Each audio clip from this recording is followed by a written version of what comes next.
This is partly why we're trying to do this podcast and taking time to dig into the nitty-gritty details of what it's like to experience an abortion, because it's not what I thought when I had it. It's just a reset button. I thought the same thing. All right, you just hit the reset button and, I'm off to get married and I'm off to get my master's and we can just start over.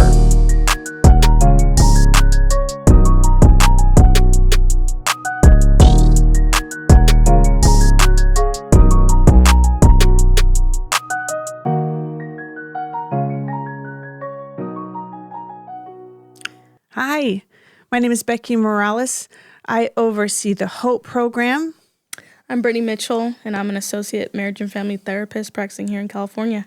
Hey guys, it's Brittany. I'm an associate marriage and family therapist practicing here in California, and we're so excited that you're listening to our podcast. We hope and pray it's been encouraging and just inspiring you through your healing journey. We do want to make a disclaimer though. The content and conversations that we're having are strictly for psychoeducational purposes and shouldn't take the place of therapy. But we're happy to support you if you're looking for a therapist or looking for resources in the area. We're happy to link you to that, and we highly encourage it. Thanks for listening.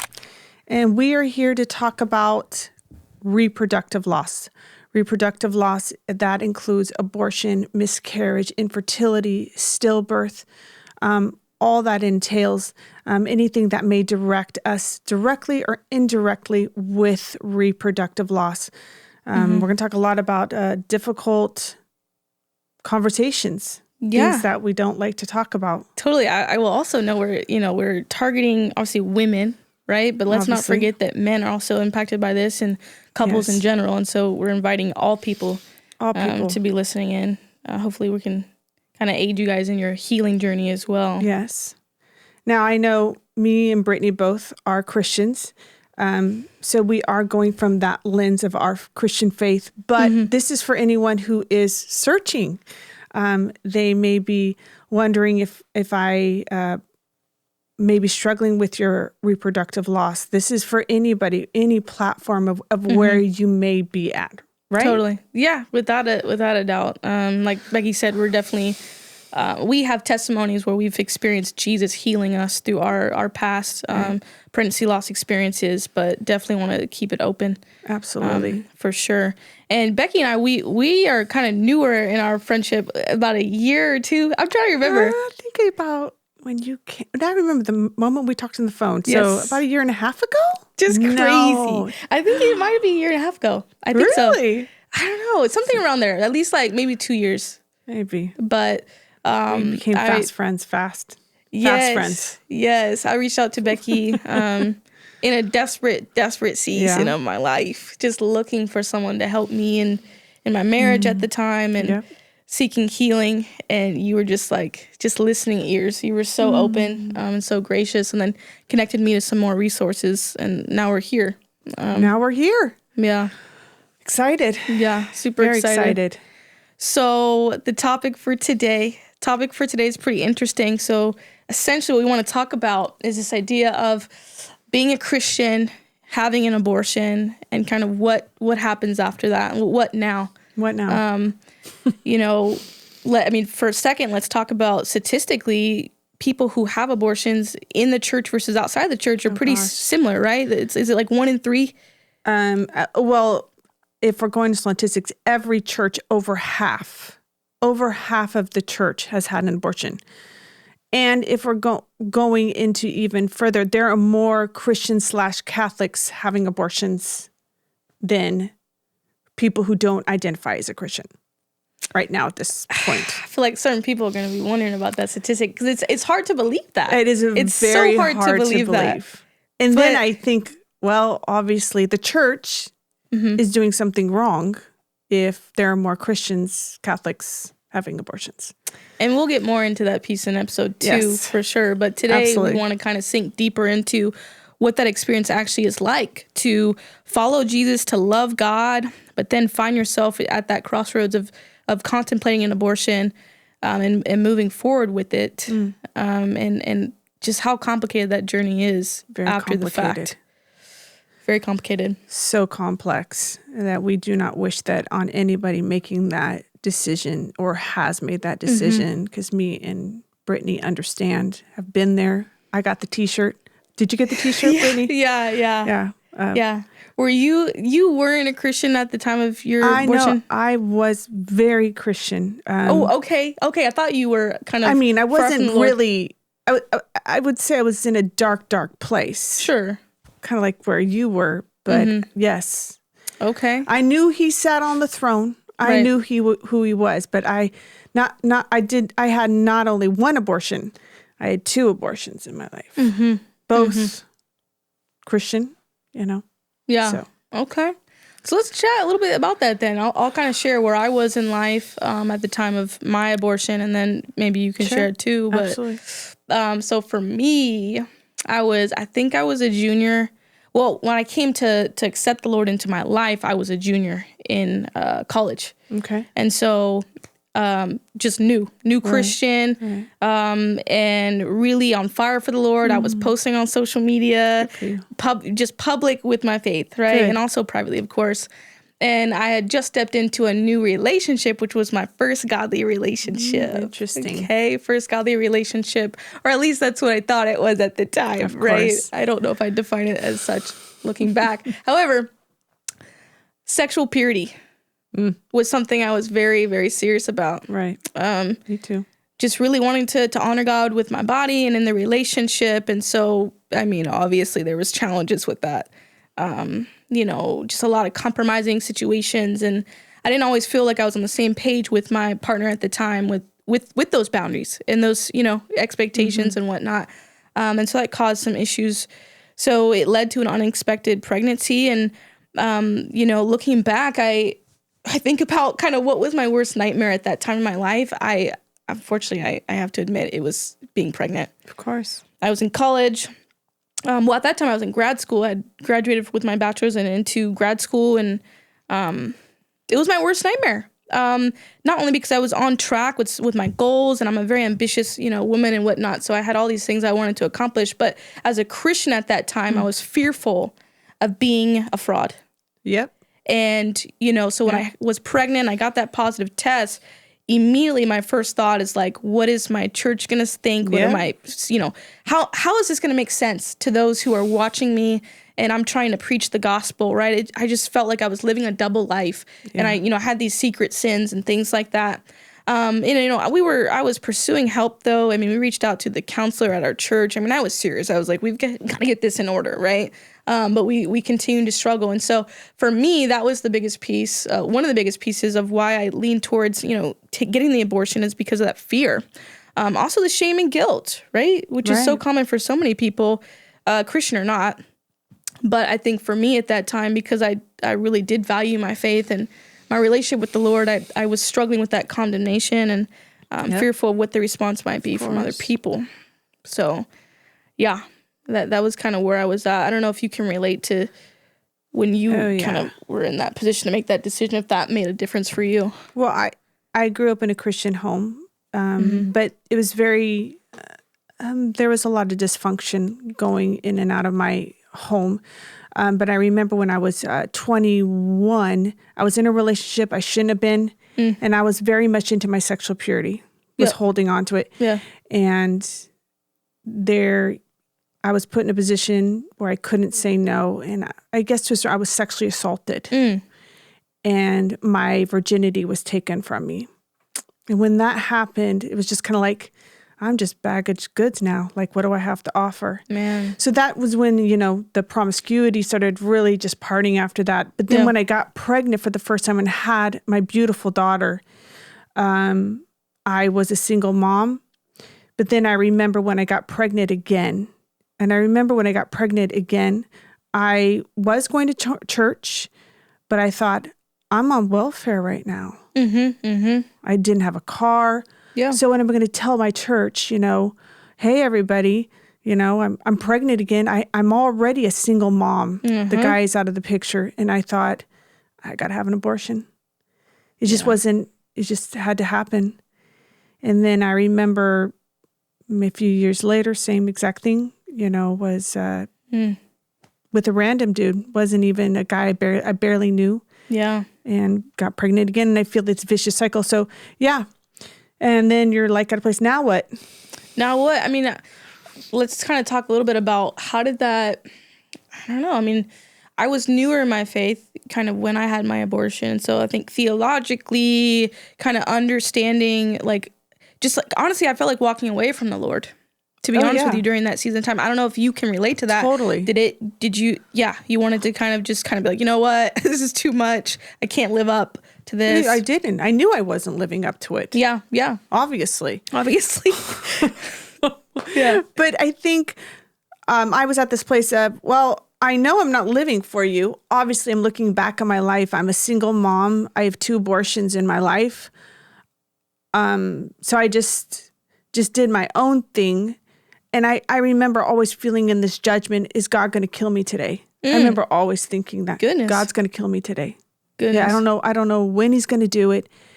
But yeah, and there was just this constant feeling of judgment, punishment. Of course, I'm creating that. Right. We all know the heart of Christ. Mm-hmm. But yeah, that's where I was at for many years, unfortunately, where, and I know you can relate to that. For sure. I mean, I remember distinctly when I was in the clinic sitting, because, you go in there. So I had a surgical abortion. So it was like a whole ordeal. And you're in there and you're waiting for your turn with women next to you and things like that. And I just remember sitting there thinking, like, assuming that the person next to me wasn't a Christian, for one, which is interesting, right? But I was thinking, like, that lady is going to walk out of this clinic way more free than me. Interesting. She's not going to be as, the guilt and the shame is not going to be as intense as it is for me, because I'm living with this conviction, right? Right, good point. Right? And so, but interestingly enough, at that point, it made me want to walk away from the Lord, because I'm like, if this is how it's going to feel when I fall short, then I'm good. I'm good. I'm out. Right? Very little did I know, or kind of in that spiritual maturity, is that conviction actually was a gift. Of course. Right. That was evidence of the Holy Spirit working in me at that time. And, condemnation is what brings that shame and guilt, right? Conviction shouldn't be bringing that shame and guilt. You know what I mean? Oh, yeah. And so really that conviction should be drawing you into the Father in a loving way, right? And you understand his grace and his forgiveness and patience with you. And so I was kind of mixing up those two things, of that conviction versus that condemnation. And so anyways, with that, it was a long road for me. It was a long road for me to kind of wrestle with the Lord. And looking back, I'm just so thankful that the Lord was patient with me in that time. I think when you're wrestling with the Lord, like he's close. You can't wrestle with somebody who's far, right? That's so true. Britt. That's good. Even when I was just wrestling, I was like, okay, like this is still God present in my life. And so I'm just thankful that I stayed close to him, because I came out of that season of my life loving him even more, understanding him more deeply, understanding his nature. And honestly, it made me understand the cross in a whole different way. Oh, yeah. Right? Exactly. Except to that point, I was kind of like goody two-shoes, just kind of the golden child, didn't really have much that went wrong in my life. Right. And so that was, I think, what the Lord needed to show me of, like, past, present, and future sins. Yep. Like, I died for this. I know. So this is what we're in the business of doing, is forgiving, people's sins, no matter what it is. Yeah, even when you make that mistake while following him. It's not just before Christ. Right. And I remember before my abortions, growing up in my Christian home, I actually went to 3 Bible colleges. Okay. Yeah. Flunked out of all of them. Okay. But I did go to 3 Bible colleges. But anyway, I remember being very black and white with everything, And once I started doing my own thing, I realized how messy things are. Sin is messy. Mm-hmm. And there's no like cookie cutter way. Because before it was a cookie cutter way. And then I started really experiencing what people were saying when I was black and white and I didn't understand. Mm-hmm. Then I really began to understand it. I started becoming a lot more empathetic towards people and myself. But I remember when I had my abortions, my thinking was, well, I'm just going to ask for forgiveness when it's done. There's that. I'll ask for forgiveness. There's that. And so with the first abortion, Lord, forgive me. Then I said the second abortion, Lord, forgive me. But what was going on is I was just asking the Lord to forgive me. every single day of my life, but slowly in this destructive behavior, showing him, see, Lord, I'm really sorry. I'm really sorry for what I did. And that really destructive behavior was actually pulling me away from the Lord. It was affecting me as a parent towards my daughter at the time. Bet. Yeah. And so, yeah. And that's where I was. I was just constantly asking the Lord to forgive me. But then I met a wonderful man who just happened to be a pastor. He fell in love with me and my daughter. We all got married. And it was a wonderful time. Yeah. Yeah. Yeah. No, I love listening to your story of You've that. heard it a million such a happy times. ending with the Lord being faithful. Yes, and very faithful. And it's going to happen with you too. Amen. It's going to happen. Yeah. Trusting God for that. But yeah, no, I mean, I think what we're really trying to talk about today is the reality that Christians are having abortions. Yeah. We need to be open and honest about that. Because if we're not, it just continues to build on that shame and guilt, right? And people they're in secret, right? They're doing it silent. All in secret. And they're not reaching out for support.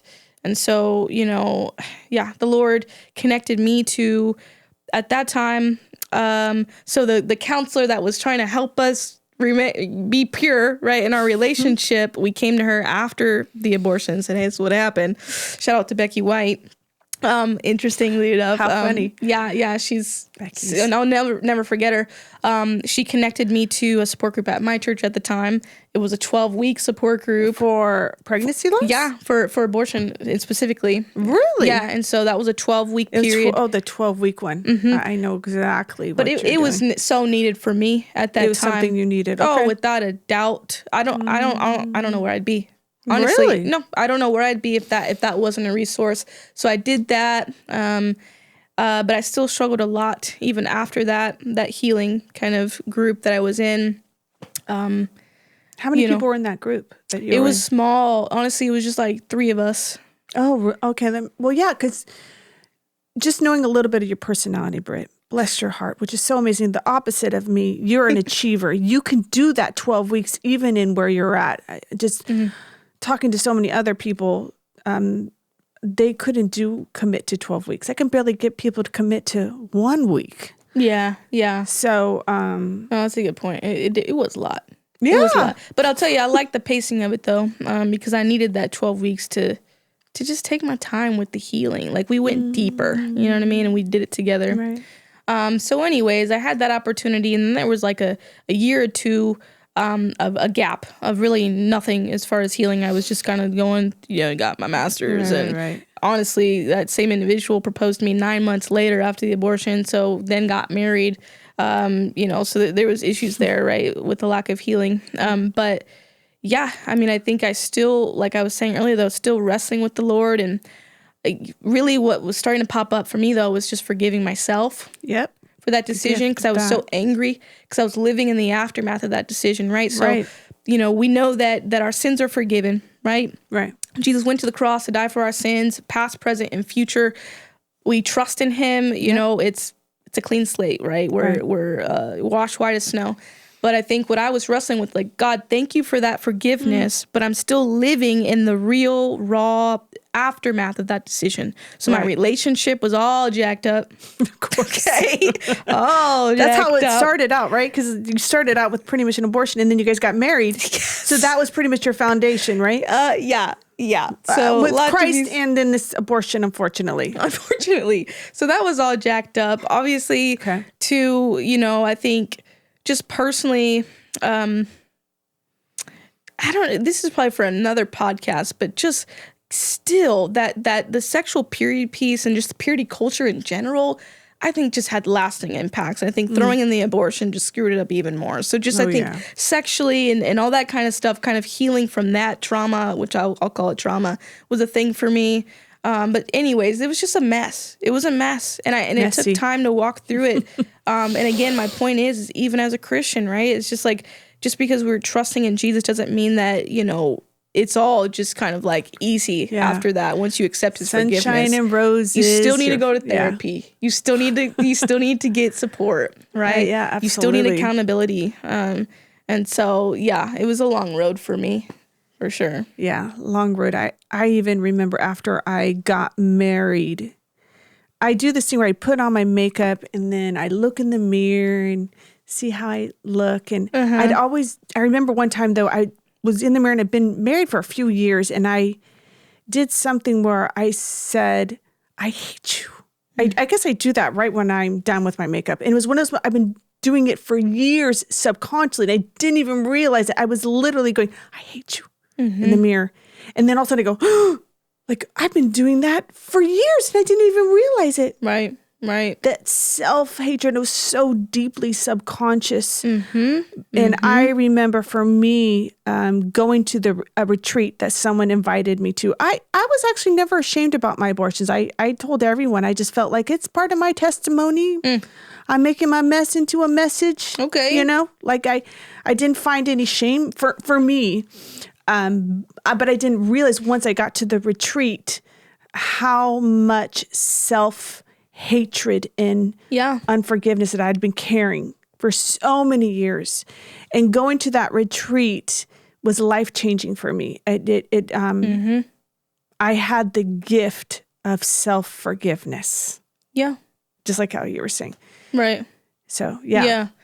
No, I mean, I appreciate you sharing that piece about kind of the self-hatred because, I mean, I think going through an abortion, this is partly why we're trying to do this podcast and taking time to dig into the nitty-gritty details of what it's like to experience an abortion because it's not what I thought when I had it is just a reset button. I thought the same thing. All right, you just hit the reset button and, I'm off to get married and I'm off to get my master's and we can just start over. I think majority of people think that way. That's a good way of putting it. You think it's a reset button. God forgive me, clean slate, we're all good. We're just going to move forward like it never happened. And I think if we're honest with ourselves, because I think when you lay your head down at night, you're thinking these things, you are wounded. For one, you at least I'll speak for myself. I felt like there's a part of me that died. Yeah. Right, literally, right, my child. Of course. But that there was a piece of me that died. I remember waking up from the procedure. I think I might have told you this. I was just weeping uncontrollably and I couldn't articulate. Wow. I couldn't articulate to the doctors what was happening to me. I thought it was like a pain. I thought they had like a physical pain going on. But it was like this deep spiritual pain that I couldn't put into words. Wow. And so, again, you can't understand that unless you experience it. But point being is with Becky's example of self-hatred, all these different things can happen as a result of an abortion. And it needs to be talked about in a therapy, session or with, the resources we have to really dive into that and also invite God into it. Into because our space. It's real, It's messy. It's complicated and complex and I think really it's a hard thing to even really think to comprehend that we're saying we're inviting you, Lord, into our abortion trauma. Yeah. I mean, really, that's something like foreign. Like I would never do that. But what, you think he wasn't there when you had it?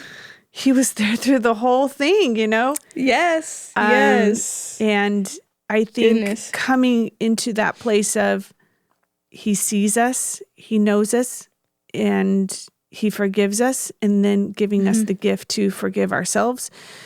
It's messy. It's a messy process, but even when we say at our retreats that we do, trust the process, because there is a really incredible process. Yeah. Right? You say that all the time at our retreats, that she is one of our therapists at our retreats, yes. Yeah, no, definitely. You were just reminding me of kind of the other piece of why my decision was so difficult, even as a Christian, because you mentioned like God was there at the procedure, right? Right. But I know God was with me even in the decision-making process. And that's also why it was harder for me to forgive myself because God was loud and clear. Even as I was thinking about the decision and what to do, I had a friend reach out to me.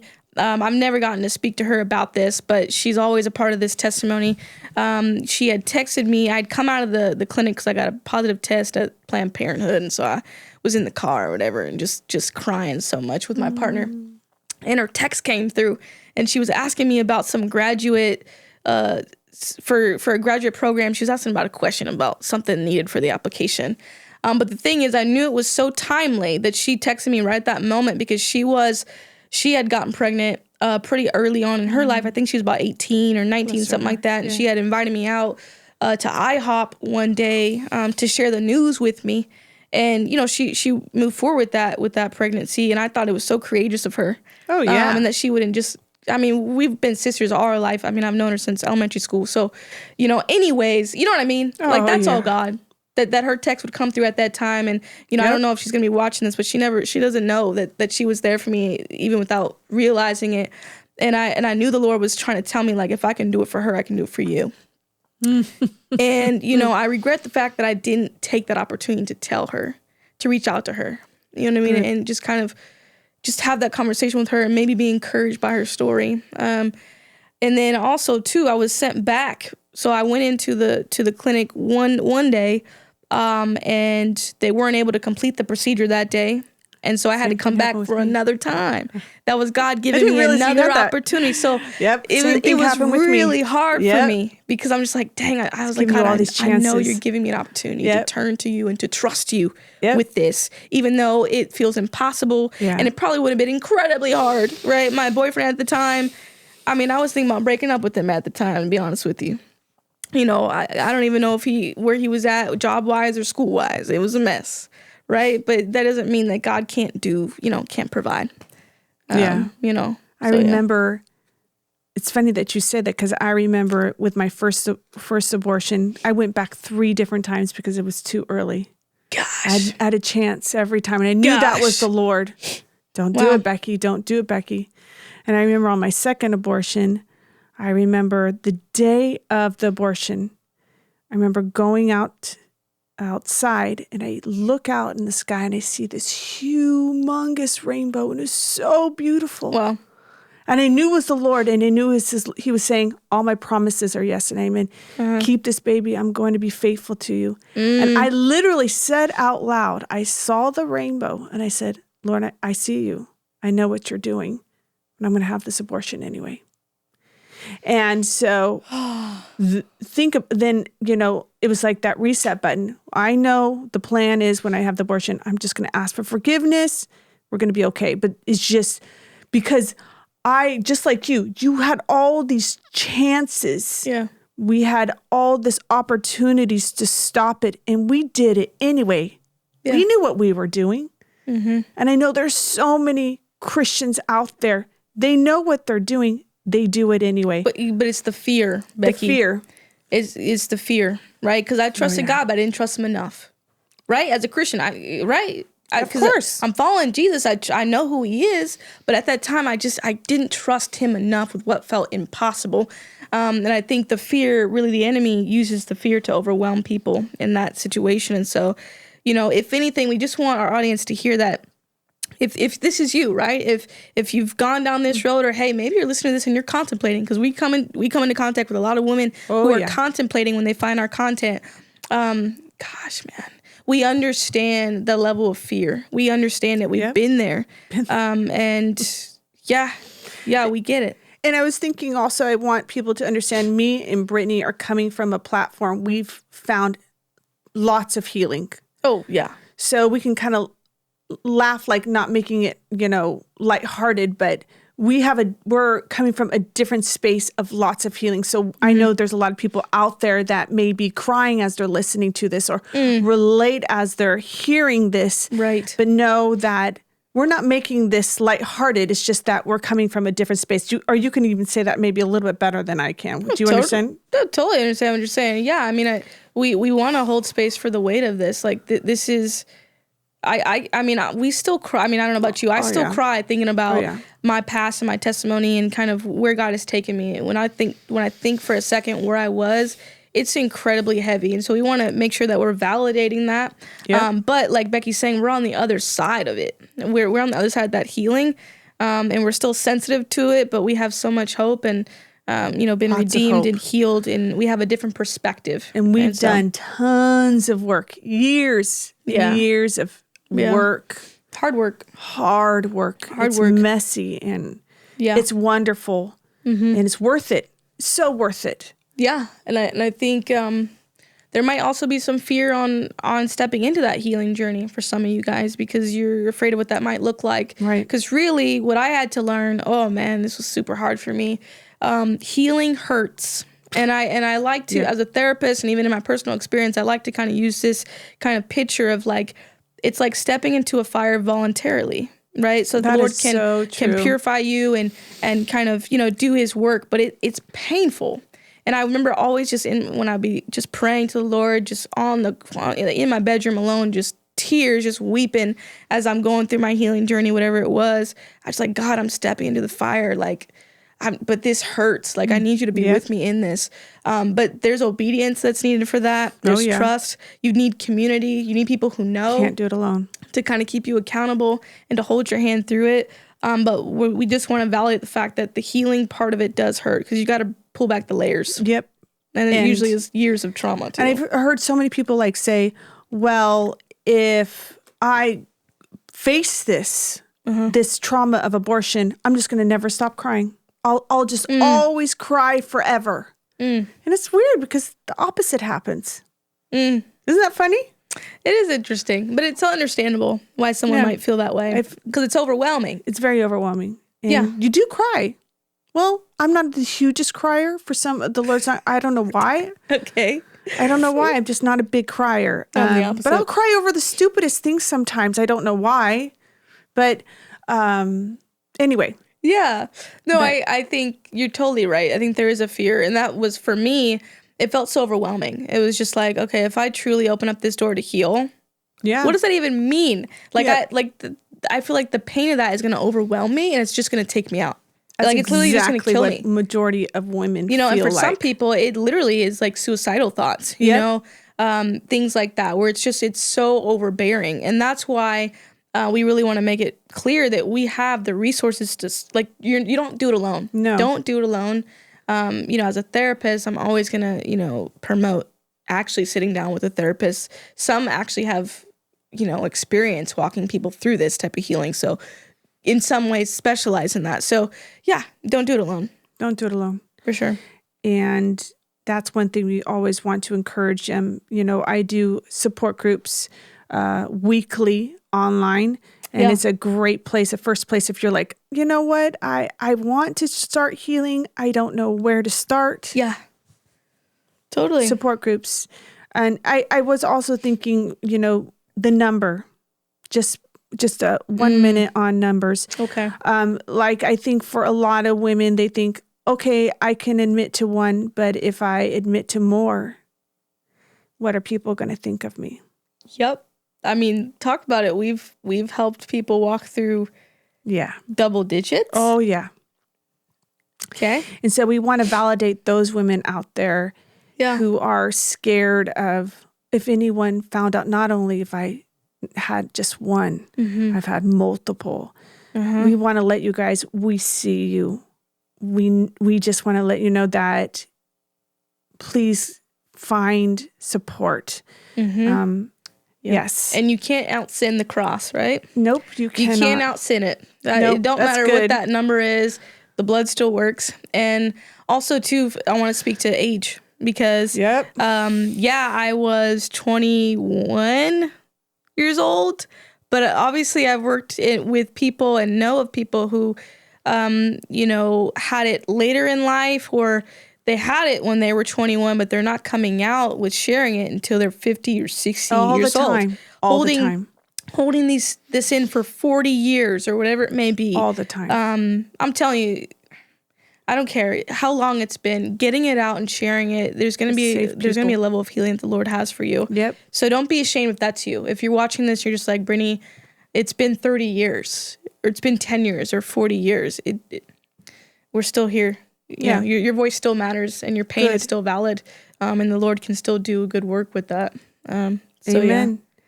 Find us, even if you're like, if you know somebody that you just want to take a first step of like sharing your story with somebody that you know is a safe person. Just do that. Just share it with somebody that you know is going to be safe. You know is not going to judge you. Yeah. And maybe you may not have that. And that's okay. And that's why we have our support groups, which are confidential.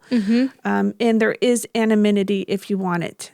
Totally. And it's on a weekly basis. Yep, weekly, every Thursday from 6:30 to 7:30. Right. So we'll have kind of like a link of some sort, or we can always get you on the email list so you have that. And then Becky's just kind of close us out talking a little bit about our retreats.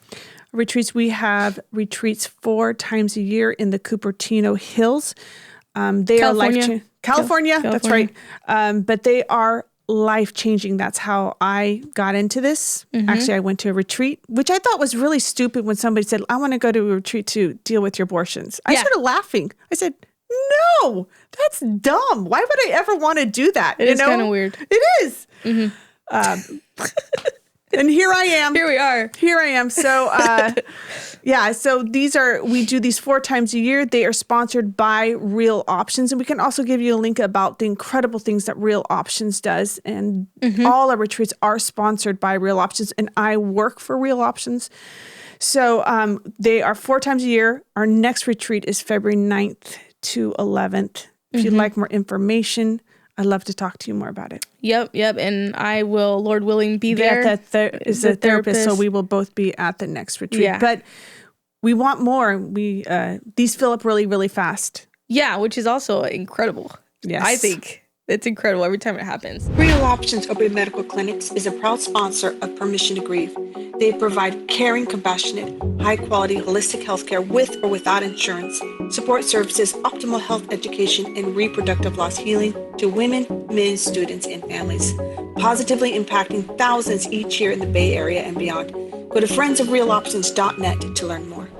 So, anyways, we hope you enjoyed today's episode. We've had fun kind of sharing our testimonies and stories. And again, our heart is with you if you relate to anything that we shared about today.